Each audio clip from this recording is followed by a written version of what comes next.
Swastiastu, kembali lagi di channel Santi Dharma Chandra. Saat ini Santi ucapkan Rahajeng Galungan untuk umat sedharma.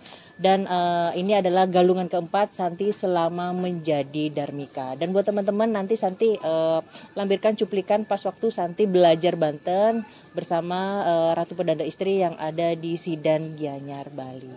Jangan kemana-mana, tetap di channel Santi Dharma Chandra. Suksma. Rahajeng Galungan, Rahajeng Kuningan, kena sehat rahayu semeton sinamian, pakade pakanyam, asa aselan as. Om Swastiastu, kembali lagi di channel Santi Dharma Chandra. Saat ini Santi berada di Gianyar, Bali. Dan tepatnya ini adalah galungan keempat Santi selama menjadi Dharmika Hindu. Dan memang sih Santi sangat antusias sekali untuk belajar agama Hindu, untuk memaknai dan semangat untuk menyampaikan ke teman-teman atau umat sedharma yang memang kita sama-sama belajar di channel Santi Dharma Chandra.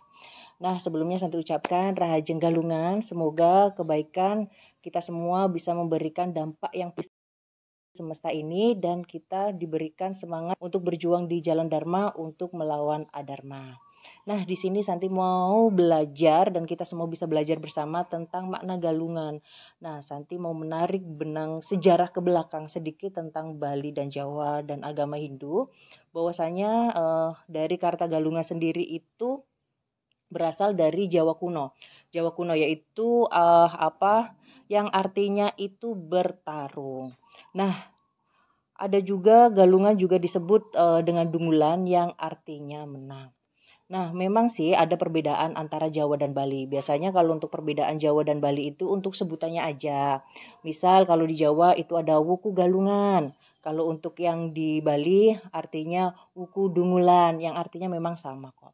Dan menurut Lontar Durana Bali Dwipa yang ini Santi pelajarin ya, Hari Raya Galungan pertama kali dirayakan pada waktu Purnama Kapat yaitu atau Budak Kliwon Bungulan di tahun 882 Masehi atau di tahun sakanya di 804. Dan di sini Santi mau belajar tentang sejarah galungan. Jadi memang sih kita sejarah galungan itu kenapa sih kok diadain, kenapa sih kok dirayakan seperti itu kan pasti banyak pertanyaan-pertanyaan. Kalau memang Santi itu orangnya suka belajar banget ya, jadi pengen tahu nih ini kenapa sih kok dirayakan, ini filsafatnya atau filosofinya itu mitologinya itu seperti apa, itu Santi memang suka belajar banget. Dah di sini galungan dirayakan untuk memperingati kemenangan Dewa Indra melawan Maya Denawa atau yang Maya Denawa itu digambarkan seperti sosok raksasa yang sangat jahat atau adharma seperti itu kan. Jadi ini ketika Dewa Indra melawan Maya Denawa itu diartikan kebaikan itu kan dharma ya, melawan adharma yaitu kejahatan. Dan masyarakat Hindu khususnya di Bali percaya bahwasanya setiap hari galungan sendiri itu para leluhur umat sedharma itu pulang ke rumah masing-masing. Jadi para umat sedharma biasanya mempersiapkan persembahan, mempersiapkan doa-doa untuk menyambut para leluhur yang datang ke rumah di saat hari galungan tersebut. Nah, ini dan inti dari Hari Galungan sendiri itu manusia harus mampu mengendalikan hawa nafsu yang bisa mengganggu ketentraman batin dan kehidupan manusia atau kita lebih tenang, lebih peaceful, lebih berdamai terhadap diri sendiri. Itu sih yang Santi pelajari. Dan di sini Santi mau belajar menyampaikan tentang sebuah mitologi yang kelanjutan tadi ya, tentang Dewa Indra dan sebuah raksasa besar yaitu yang namanya Maya Denawa. Bahwasanya di Pulau Bali dulunya itu ada raksasa yang sangat yang sangat menyeramkan tapi mempunyai kesaktian yang juga yang sangat tinggi seperti itu kan, dan ditakuti oleh semua masyarakat, dan masyarakat itu resah gitu loh setiap kehadiran raksasa tersebut yaitu Maya Denawa. Ini tolong dikoreksi ya kalau salah atau benar karena nanti juga sama-sama belajar. Nah, di situ Maya Denawa itu terobsesi itu pengen banget agar masyarakat itu menyembah dia atau menjadikan dia sebagai sesembahan untuk sebagai, pokoknya dia pengen jadi pemimpin gitulah ya. Dan masyarakat sendiri tuh sangat geram tapi di sisi lain juga takut untuk melawan raksasa tersebut. Dan akhirnya Betara Indra turun ke dunia untuk melawan raksasa jahat tersebut yaitu Maya Denawa. Dan Ida Betara Indra berada di sebuah tempat yang cukup terjal dan bertemu dengan Maya Denawa tersebut. Dan Dewa Indra itu sebelumnya itu menasehati Maya Denawa, udah jangan berperilaku seperti itu karena itu tidak baik, tidak boleh sombong, tidak boleh angkuh, tidak boleh arogan, tidak boleh melawan maksudnya menindas masyarakat dan lain-lain. Tapi Maya Denawa sendiri itu melawan Dewa Indra dan akhirnya Dewa Indra pun juga melawan balik Maya Denawa, dan akhirnya untuk Dewa Indra yang bisa memenangkan pertempuran tersebut, sehingga ini yang digambarkan oleh. Nah, ini Santi lanjut lagi bahwasanya Indra Betara Indra tadi kan sudah ketemu tuh, sudah nasehatin, sudah bertarung, sehingga Maya Denawa bisa kalah melawan Dewa Indra. Jadi yang menang ini Dewa Indra atau Ida Betara Indra. Sehingga di sini makna galungan itu digambarkan, diartikan juga adharma bisa kalah dengan dharma atau kebaikan. Jadi dharma itu kita bisa perjuangkan untuk melawan hal-hal yang tidak baik yang disebut adharma tersebut. Jadi ini adalah salah satu cerita yang menginspirasi untuk galungan yang kita memang rayakan 1 tahun itu 2 kali. Jadi 6 bulan sekali dirayakan oleh umat Hindu, seperti itu kan. Nah, di sini kan Santi kan belajar tuh rangkaian hari galungan itu memang sangat panjang ya. Jadi nggak langsung ini hari galungan gitu Kak. Pasti ada rentetannya gitu loh sebelumnya. Yang pertama itu adalah Tumpak Wariga yang biasanya memang dilaksanakan di Saniskara Kliwon atau Sabtu Kliwon, itu untuk di Wuku Wariganya atau Tumpak Wariga. Nah, ini jatuhnya itu 25 hari sebelum galungan. Jadi kalau Tumpak Wariga itu lebih ke tumbuh-tumbuhan seperti itu kan. Jadi kenapa sih ini kok diperingati sebelum galungan? Jadi para umat atau para masyarakat yang memang mau melaksanakan galungan tersebut sudah mempersiapkan untuk tanaman-tanaman, untuk bekal buah-buahan atau apapun itu yang ditanami, sehingga pas waktu galungan itu bisa dipanen seperti itu. Dan di Tumpak Wariga di sini inti kita itu adalah kita bisa menyembah beliau, yaitu Sang Hyang Sangkara. Jadi beliau adalah manifestasi Ida Sang Hyang Widiwasa. Jadi untuk memberkati tumbuhan, untuk menjaga tumbuhan agar tumbuhan itu terjaga dan bisa dipanen pas waktu hari galungan. Jadi kita itu sudah prepare lah intinya di hari Tumpak Wariga tersebut. Nah, selanjutnya yaitu adalah Sugihan Jawa. Nah, apa sih ada Sugihan Jawa, Sugihan Bali. Nah, di sini Santi mau menjelaskan tentang Sugihan Jawa. Nah, kalau untuk Sugihan Jawa, sugi itu artinya suci, bersih, seperti itu kan. Sugi artinya suci, bersih, sedangkan Jawa itu artinya jaba. Jaba itu artinya luar gitu kan. Jadi kita membersihkan secara Buana Agung. Buana Agung itu secara di luar ya. Kalau Buana Alit kan diri kita. Itu membersihkan Buana Agung itu yang di luar. Itu bisa dimulai dari rumah, dari merajan, atau di pura, atau banyak yang memang di luar badan kita. Jadi di sekitar kita itu kita bersihkan tersebut. Nah, Sugihan Jawa ini dilaksanakan di hari Kamis Wage itu di Wuku Sungsang. Nah, untuk kurang lebihnya yang Santi pelajari seperti itu, karena Santi juga masih belum menguasai ilmu wariga. Jadi ini Santi banyak belajar juga tentang hari-hari yang ada di Hindu. Nah, ada juga untuk Sugihan Bali. Tadi kan sudah Santi jelaskan untuk Sugihan Jawa. Nah, untuk Sugihan Bali sama halnya, bahwasanya Sugi itu kan artinya suci dan bersih. Terus Bali itu artinya adalah Bali, wali, artinya ke dalam. Jadi kita lebih membersihkan ke Buana Alit, ke badan kita. Jadi seperti itu kan. Jadi bisa seperti mandi, melukat, atau bahkan kegiatan-kegiatan di waktu Sugihan Bali itu banyak masyarakat atau umat sedharma untuk meminta tirta, entah meminta tirta ke Sulingge atau ke tirta-tirta yang memang bisa diminta untuk membersihkan diri seperti itu kan. Jadi itu lebih ke cleansing in yourself, lebih inside diri gitu loh, lebih membersihkan diri. Jadi itu untuk rentetannya. Nah, lanjut lagi, ini ada hari penyekepan selanjutnya seperti itu. Artinya nyekep indria adalah mengekang atau membatasi diri agar tidak melakukan hal-hal yang dilarang agama Hindu. Jadi kita benar-benar terjaga badan kita agar kita bisa lebih mengendalikan diri seperti itu kan. Memang sih pas waktu hari hari sebelum galungan tersebut itu banyak banget godaan-godaan secara internal emosi kita, karena Santi juga ngerasain seperti itu. Jadi emosi Santi tuh nggak stabil gitu loh, jadi kayak mood swing terus dan lain-lain.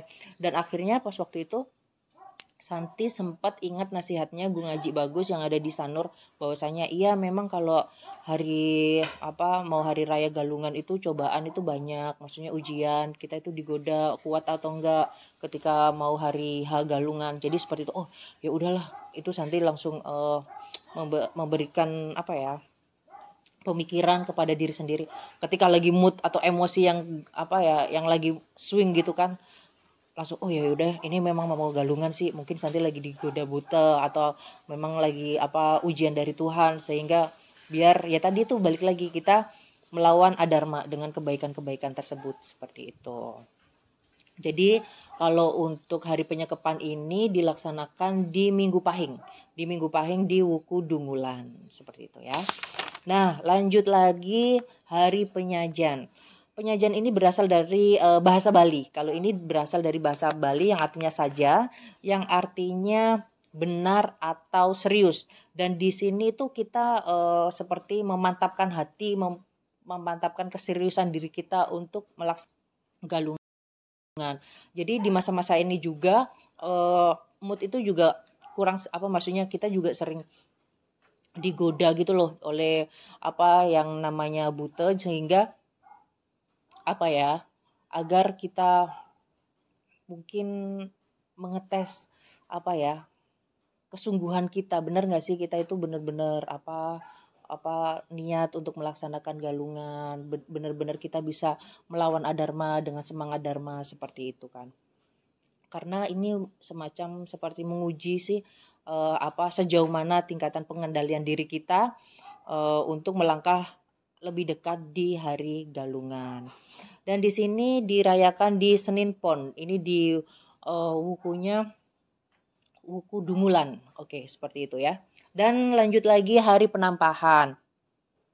Nah, hari penampahan ini adalah H-1 sebelum galungan atau sebelum sehari galungan.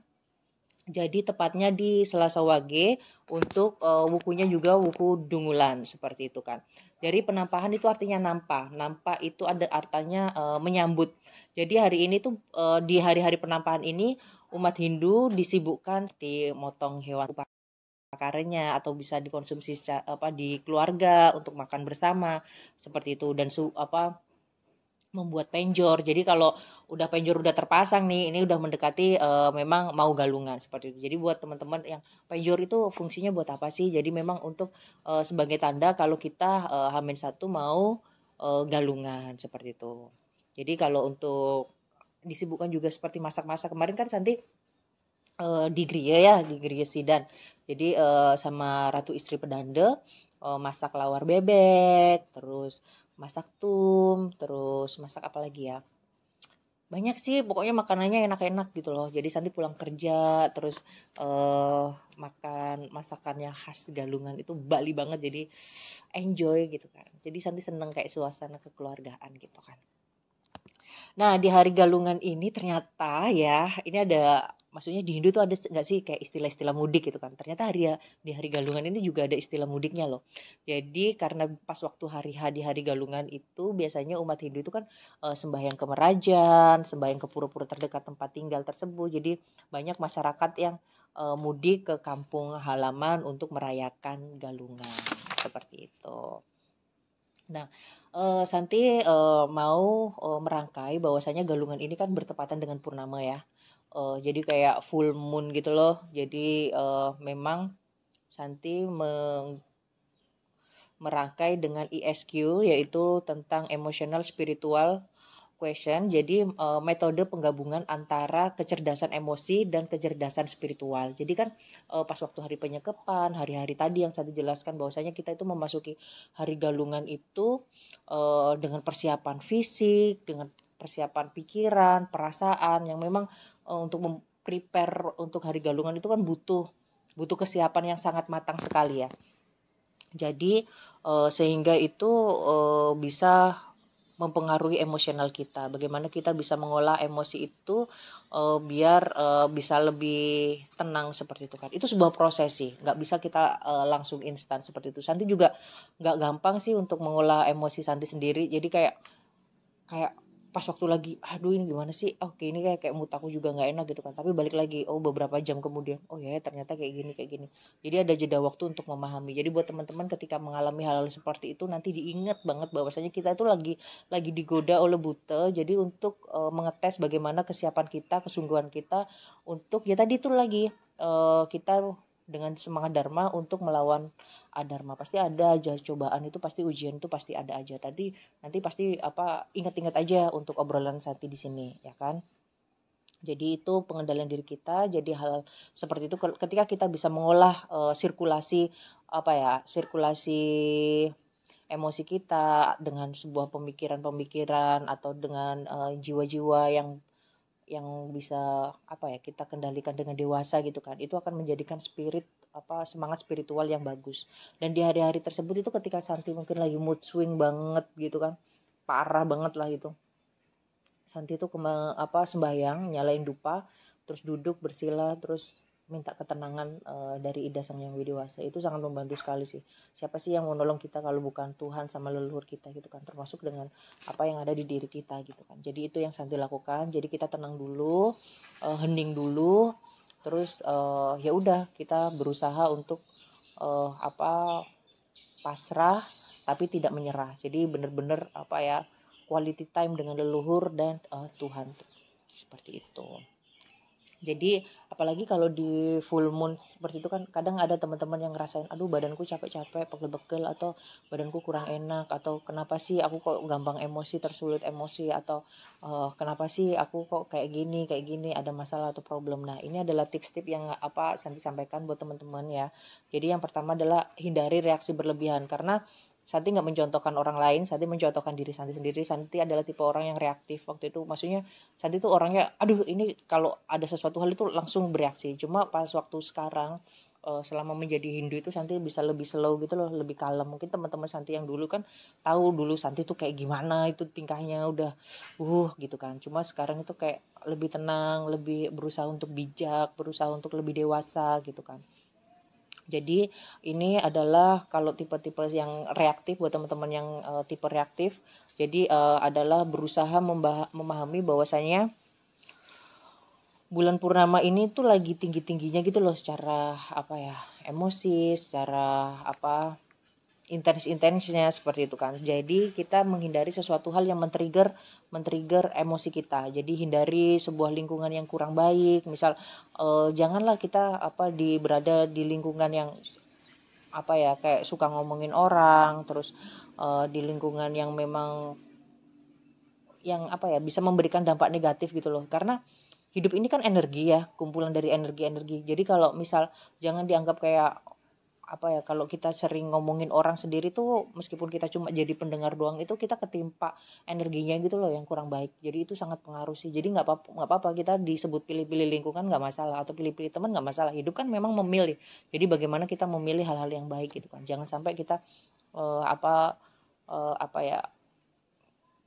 mendapatkan hal-hal negatif tersebut. Jadi berusaha aja kita mengalihkan diri dengan kegiatan yang positif, obrolan yang positif, obrolan yang yang baik gitu loh. Jadi kayak biar bisa kita membahagiakan orang lain, bisa membesarkan hati orang lain, bisa membahagiakan orang lain, daripada ngobrolin orang lain. Emang untungnya apa sih gitu kan? Setiap orang juga punya kekurangan gitu kan. Setiap orang itu punya perjalanan hidup masing-masing. Setiap orang itu punya punya karma masing-masing. Jadi nggak perlulah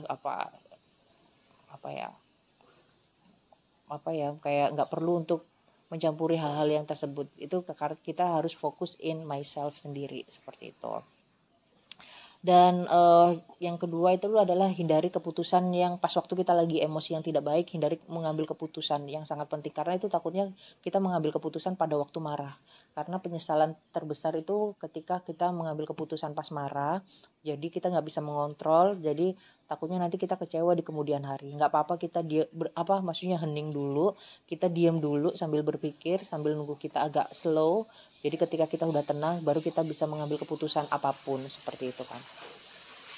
Nah, selain itu kita juga harus menghindari hal-hal yang negatif. Misalnya kita nonton-nonton sesuatu hal, kita kan banyak banget ya untuk saat ini, kayak Santi itu orangnya gampang ke-trigger sih. Jadi misal kayak nonton berita tentang kekerasan, KDRT dan lain-lain, itu bener-bener langsung bisa di situ tuh aku nangis banget. Bisa di situ tuh kayak aku, ya ampun kok gini banget sih dunia, kok gini banget sih, apalagi tuh kayak nyesek banget gitu. Jadi Santi itu menghindari berita-berita kekerasan atau perdebatan-perdebatan politik yang di media yang suka memaki atau apa kayak gitu-gitu kan. Santi nggak mau ikut melihat hal kayak gitu, meskipun cuma sekedar penonton aja ya di media sosial gitu kan. Santi nggak menghindari hal tersebut. Jadi biar Santi tuh nggak kebawa gitu loh ke pas waktu suasana ketika ngobrol sama orang dan lain-lain gitu kan. Jadi hindarilah tontonan-tontonan yang memang menguras energi kita, entah itu nonton movie yang apa, yang kalau movie lucu atau apa sih yang menyebabkan mood kita lebih baik, bahagia. Kalau yang kayak malah menimbulkan trauma atau inner child kita di masa lalu itu kambuh lagi, ya mending gak usah ditonton, karena itu lebih emosinya tuh lebih numpuk gitu loh. Jadi kita bisa memilih sesuatu hal yang, kalau Santi tuh memang sekarang semakin gede semakin lebih bisa memilih. Santi nggak mau di sebuah tempat atau di sebuah lingkungan yang memang men-trigger luka Santi di masa lalu. Misal kayak hal sepele aja loh, misal kayak Santi nonton di video-video itu, aduh kalau video gini nggak usah aku tonton kayak gitu, atau bahkan ada di sebuah lingkungan yang memang kurang baik, Santi hindari. Bukan kayak gimana, bukan kita sombong atau apa, karena itu kita bisa menjaga diri kita. Buat apa sih kita mengforsir pikiran atau hati kita untuk ke hal-hal yang memang menguras tenaga. Jadi itulah tadi pentingnya kita menjaga emosional spiritual kita, seperti itu kan. Dan waktu ini kalau untuk purnama, ini untuk rutinitas Santi ya. Santi tuh bikin tirte moon water. Jadi kayak pas waktu purnama, Santi jam 12 malam itu sembahyang meditasi. Terus ada tempat air, terserah sih mau tempat air model kayak gimana, yang penting jangan ditutup aja. Tutup botol itu nggak usah ditutup, atau tempat air seperti untuk membuat tirta itu. Jadi Santi nyalain dupa, pokoknya dupa biasanya Santi nyalain 3, terus habis itu Santi taruh tempat yang memang tirta air tersebut itu bisa kena langsung di bulan purnama tersebut. Jadi kita ada kekuatan dari Sang Chandra Ida Betara, jadi agar memberikan energi-energi yang positif dalam badan kita. Sebelumnya tirta tersebut itu Santi kasih doa mantra yang baik atau sugesti diri, seperti dreaming Santi, atau plan hidup Santi. Terus bagaimana ketika mungkin kalau lagi sakit atau nggak enak badan, itu sebagai tirta penyembuh, seperti itu kan. Jadi itu nanti kalau bangun tidur kan pas waktu pagi tuh itu bisa langsung kita minum. Jadi itu yang bikin bikin kita lebih cleansing diri sih, seperti itu sih yang Santi pelajarin. Jadi buat teman-teman yang mau menerapkan ya nggak apa-apa, yang tidak percaya juga nggak apa-apa sih, semua kan kembali lagi ke rasa. Jadi kita benar-benar bagaimana kita fokus in yourself, fokusnya karma kita. Setiap manusia kita mempunyai kelahiran dan kematian yang berbeda. Lahir aku dan lahir kamu berbeda, kematian aku dan kematian kamu berbeda, sehingga kita punya karma masing-masing yang memang kita harus perjuangkan akan hal itu. Yang penting kita nggak saling mengusik, kita nggak saling menyakiti, kita saling menghargai, kita saling sayang, kita saling menghormati, dan kita bisa menciptakan dunia yang damai, seperti itu. Sebelumnya Santi ucapkan sekali lagi Rahajeng Galungan, semoga kita bisa sehat dan bahagia selalu. Next, untuk di episode selanjutnya ada tahapan-tahapan untuk memasuki hari kuningan. Untuk sekarang kita fokus di Galungan terlebih dahulu ya. Baiklah, mari kita tutup dengan Parama Santi. Om Santi Santi Santi Om.